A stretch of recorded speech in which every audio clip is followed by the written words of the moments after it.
For years, James Webb has felt like the final word in space telescopes. Bigger mirror, deeper vision, images from the dawn of the universe. It gave humanity the sense that we had finally built the ultimate eye in space. But now NASA is preparing something that changes the game in a completely different way. Not by looking deeper at one tiny patch of sky, but by moving so wide and so fast that it can measure the shape of the universe itself. This new telescope is not here to replace Webb. It is here to expose everything Webb was never built to chase. The invisible mass holding galaxies together, the force pushing the universe apart, and the hidden 95% of reality we still cannot explain. And once it launches, astronomy may stop asking what one galaxy looks like, and start asking what all of them are doing at once. On paper, NASA's new observatory does not look like the obvious successor to James Webb. Its mirror is 2.4 meters wide, the same class as Hubble, and much smaller than Webb's 6.5-meter mirror. If you only judge telescopes by mirror size, you might assume this is a step backward. But that is exactly the trap. Because the real power of this telescope is not depth alone. It is scale. This observatory carries something Webb does not: a field of view around 100 times larger. That means one image can cover an enormous patch of sky that would take Webb around 100 separate pointings to photograph. One is a microscope. The other is a wide-angle cosmic survey machine. Webb can show you one galaxy in almost unbelievable detail. Roman can show you what billions of galaxies are doing across space and time, and that difference matters more than most people realize. Because the biggest mysteries in cosmology cannot be solved one object at a time. If you want to understand dark matter, dark energy, and the structure of the universe on its largest scales, you need massive statistical power. You need huge samples. You need breadth. Roman was built for that. It is not trying to out-Webb Webb. It is doing something Webb was never meant to do. Here is the real reason this telescope matters so much. Everything humanity has ever touched, seen, breathed, built, or studied in ordinary matter accounts for only about 5% of the universe. The other 95% is dark matter and dark energy, invisible components that dominate reality, yet remain among the biggest unsolved problems in physics. Dark matter reveals itself because galaxies rotate too fast to be held together by visible matter alone. The stars at the edges should fly away, but they do not. Something unseen is providing extra gravity. Dark energy is even stranger. It appears to be driving the accelerated expansion of the universe itself, pushing space apart faster and faster over cosmic time. We know these things are real in the sense that their effects are measurable, but what they actually are remains deeply uncertain. That is where Roman becomes dangerous in the best scientific sense. It was engineered specifically to measure those invisible forces directly through their effects on light and structure. Not just infer them loosely, measure them at scale. Roman is not another pretty picture telescope. It is a machine designed to map what we cannot see by watching how it distorts everything else. Roman's greatest weapon is gravitational lensing. Einstein's general relativity tells us that mass bends space-time, and light follows that curvature. So even if dark matter is invisible, its gravity still warps the light of galaxies behind it. Those galaxies end up looking slightly stretched, distorted, or correlated in shape in ways they should not if no hidden mass were present. If you do that with a small sample, you get hints. If you do it with enough galaxies, you get a map.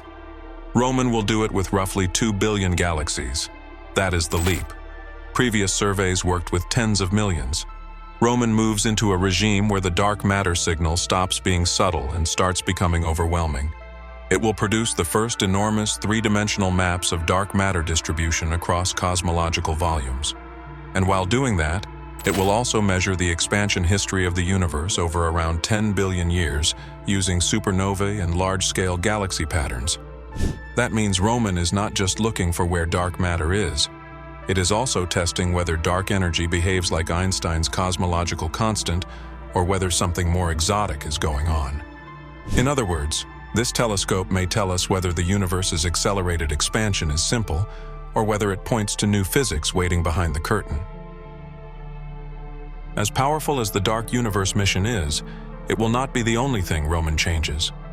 At the same time, the telescope will monitor around 100 million stars in the galactic bulge, watching for microlensing events, tiny brightenings caused when a foreground object bends the light of a background star. And if that foreground object has a planet, the planet leaves its own secondary signature.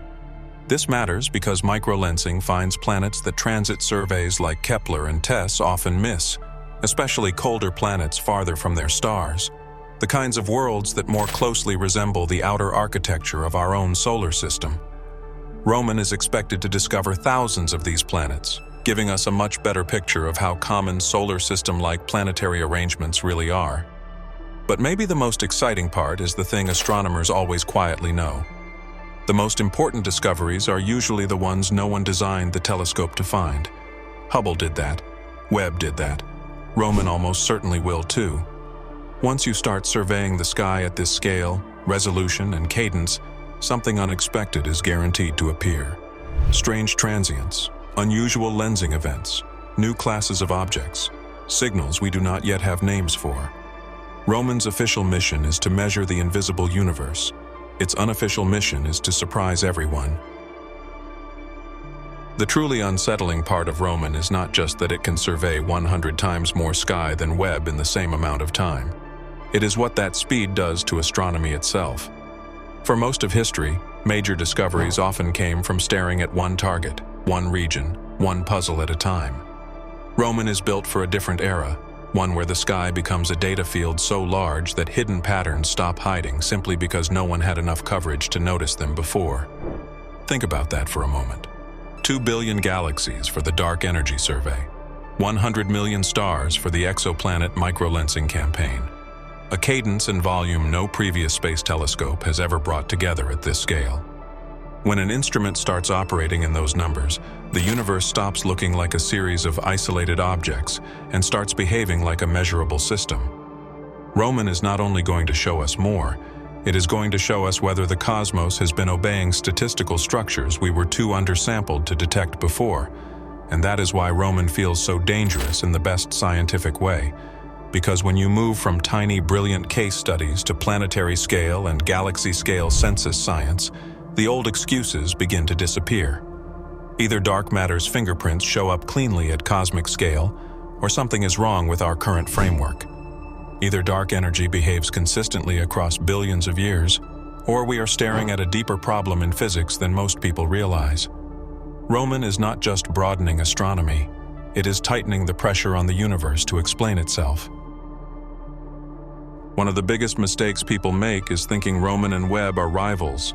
They are not. They are two halves of a much more powerful system. Webb is the close-up specialist, the observatory that can stare deep into one object and pull out astonishing detail. Roman is the cosmic scout, sweeping huge regions of the universe to find where the real action is. One finds the patterns, the other dissects them. That partnership changes everything. Roman can identify strange gravitational lenses, unexpected supernovae, unusual galaxy structures, exoplanet signals, and sky regions where dark matter seems to be shaping reality in especially revealing ways. Then Webb can turn its giant mirror toward those specific targets and study them with the kind of detail Roman was never designed to provide. In other words, Roman finds where the universe is hiding its secrets, and Webb leans in close enough to read them. And that may be the deepest reason Roman matters. It is not just another telescope joining the fleet. It is the missing wide-field engine that makes the rest of the fleet more dangerous. Webb showed us what extraordinary individual objects look like. Roman is about to tell us where, how often, and on what scale those extraordinary things are happening across the sky. Together, they do something astronomy has rarely been able to do well at the same time: understand both the forest and the trees. So in the end, NASA's new telescope is not faster than James Webb in the simple sense of being a better version of the same machine. It is more disruptive than that. Webb looks deep. Roman looks wide. Webb shows us what one extraordinary object looks like. Roman is about to show us what billions of objects are doing at once. And that shift in scale is exactly why Roman may end up changing cosmology more than almost any telescope before it. That is what makes this mission so important. Because Roman was built to go after the part of the universe we still do not understand. the dark matter holding galaxies together, the dark energy driving space apart, the invisible 95% of reality that has shaped everything while remaining beyond direct sight. With 2 billion galaxies, 100 million stars, and a survey wide enough to expose patterns no previous telescope could capture, Roman is not just collecting more data, it is forcing the universe to give clearer answers. And maybe the most exciting part of all is that Roman will not be working alone. It will find the large-scale patterns, the strange events, the hidden distortions, the unexpected outliers. And then Webb can go in close and examine them in extraordinary detail. One maps the city, the other opens the doors, which means this is not just the launch of another space telescope. It is the beginning of a new observational era where humanity may finally start measuring, rather than merely guessing at, the forces that control almost everything in existence. If this changed the way you see the universe, subscribe, turn on notifications, and stay with us. Because when Roman launches, we may finally begin seeing the part of reality that has been hiding in plain sight all along.